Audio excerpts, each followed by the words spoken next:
မြမရိုးရဆေးပညာမှာရောကဘာအနှံပြားမှာပါတင်မောရွက်ဟာလည်းနှစ်ပေါင်းများစွာကတည်းကကျန်းမာရေးအတွက်အဖိုးတန်တဲ့တဘာဝဆေးဘက်ဝင်အပင်ဖြစ်ကိုမှအတိမတ်ပြုခံထားရပါသည်အသင်းနဲ့အဆုပ်ကိုပြန်လည်ကောင်းမွန်စေတာကင်ဆာရောဂါစီးကျိုယောဂါနဲ့ကိုလက်စတရောတွေကိုရှော့ချပေးနိုင်တယ်ဆိုတဲ့အချက်တွေကတကယ်ကိုမှအမခံပါပဲ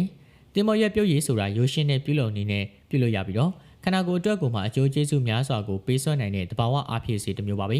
အဓိကအပြင်ကတော့တင်မောရွက်မှာပါတဲ့တတိုးဆန့်ကျင်ပစ္စည်းတွေဟာလည်းအသင်းနဲ့အဆုပ်လိုမျိုးကိုရင်းအင်္ဂါတွေကိုပျက်စီးစေနိုင်တဲ့ free radical တွေရဲ့ဒဏ်ကားတွေကိုကာကွယ်ပေးပါတယ်။ဒါပြင်ကိုမှပျက်စီးနေတဲ့ဆဲတွေကိုပြန်လည်ပြုပြင်ဖို့ပါကူညီပေးနိုင်တာကြောင့်အသင်းနဲ့အဆုပ်ကျန်းမာရေးအတွက်ထူးခြားတဲ့အကျိုးကျေးဇူးတွေကိုရရှိစေပါတယ်။အထူးသဖြင့်ကတော့အရက်ကိုပုံမှန်တောက်သုံးနေသူတွေဒါမှမဟုတ်ရင်ဆေးလေးတောက်တဲ့သူတွေအတွက်ခန္ဓာကိုယ်တွင်းစူဆောင်းမိနေတဲ့အဆိပ်အတောက်တွေကိုဖယ်ရှားပေးရမှာတင်မောရွက်ပြုတ်ရည်ကများစွာအထောက်အကူပြုနိုင်ပါတယ်။ကင်ဆာရောဂါကိုကာကွယ်ရမှာလဲတင်မောရွက်ဟာလည်းအလွန်ကိုမှအသုံးဝင်ပါတယ်။တင်မောရွက်မှာပါဝင်တဲ့ဓာတ်ပေါင်းတွေဟာကင်ဆာဆဲတွေရဲ့ကြီးထွားမှုကိုတားဆီးနိုင်တဲ့အလားအလာရှိရလို့သုတေသနတချို့ကဖော်ပြထားပါတယ်။ဒါကြောင့်မလို့ကင်ဆာရောဂါကိုကာကွယ်ဖို့နဲ့ကုသမှုတွေမှာဘေးထွက်ဆိုးကျိုးနဲ့ပါတဲ့တဘာဝအားဖြည့်ဆေးအနေနဲ့အသုံးပြုနိုင်ပါတယ်။စီးကျိုရောဂါရှိတဲ့သူတွေအတွက်ကလည်းတင်မောရွက်ပြုတ်ရည်တွေဟာတွေ့တွေ့တကြားတက်ကိုထိန်းညှိပေးရမှာအကူအညီပေးနိုင်ပါတယ်။တင်မောရွက်ကတော့အင်ဆူလင်ထုတ်လုပ်မှုကိုအားပေးပြီးတော့ခန္ဓာကိုယ်ရဲ့အင်ဆူလင်အပေါ်တုံ့ပြန်မှုကိုကောင်းမွန်စေတာကြောင့်တွေ့တွေ့တကြားတက်မြင့်တင်ခြင်းကိုကာကွယ်ပေးနိုင်ပါတယ်။ထို့အတူပဲမကောင်းတဲ့ကိုလက်စတရောကိုရှော့ချပေးနိုင်စွမ်းလည်းရှိရာကြောင့်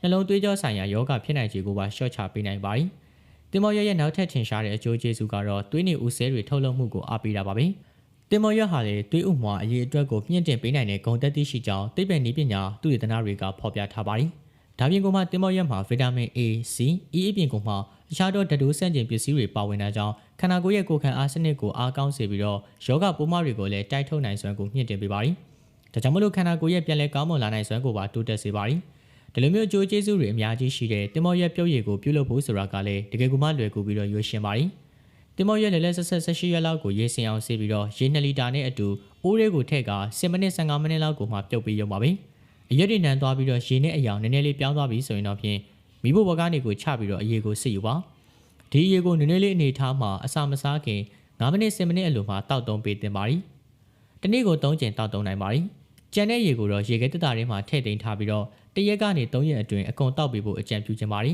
။ဒီတင်မောရွက်ပြုတ်ရည်ကို3ဘက်ကနေ10ဘက်အထိကိုဇက်တိုက်ဆိုသလိုတောက်သုံးနိုင်ပြီးတော့လိုအပ်ရင်ခဏနာပြီးမှပြန်လည်ပြီးတော့တောက်သုံးတင်ပါရီ။တင်မောရွက်ပြုတ်ရည်ဟာလည်းခန္ဓာကိုယ်ရဲ့အဖိုးတန်လက်ဆောင်တစ်ခုဖြစ်ပေမဲ့ကိုဝင်ဆောင်မျိုးသမီးတွေနိုးတိုင်မိခင်တွေနဲ့စီးဝါးတွေတောက်သုံးနေရတဲ့သူတွေအထူးသဖြင့်ကတော့သွေးကျဲဆေးဒါမှမဟုတ်စီးကြိုဆေးတွေအနေနဲ့ကတော့မတောက်သုံးခင်မှာဆရာဝန်နဲ့တိုင်ပင်ဆွေးနွေးဖို့အကြံပြုလိုပါရီ။ဘလိုမျိုးတဘာဝဆေးဘက်ဝင်အပင်မျိုးကိုပဲတုံအလွန်အကျွံတောက်သုံးခြင်းကိုရှောင်ကျဉ်ပြီးတော့အကြံပြုထားတဲ့ပမာဏအတိုင်းတောက်သုံးတာကတော့အကောင်းဆုံးပါပဲ။တဘာဝရဲ့အစွမ်းထက်ဆေးစွမ်းကောင်းဖြစ်တဲ့တင်မောရွက်ပြုတ်ရည်ကိုစီကံတကြနေ့စဉ်တောက်သုံးမယ်ဆိုရင်တော့တင်းရဲ့ကျန်းမာရေးကိုအများကြီးအထောက်အကူပြုနိုင်ပြီးတော့ပုံမူကျန်းမာတဲ့ဘဝကိုရရှိပိုင်ဆိုင်နိုင်လိမ့်မယ်လို့ကျွန်တော်ကတော့အာမခံရပါတယ်။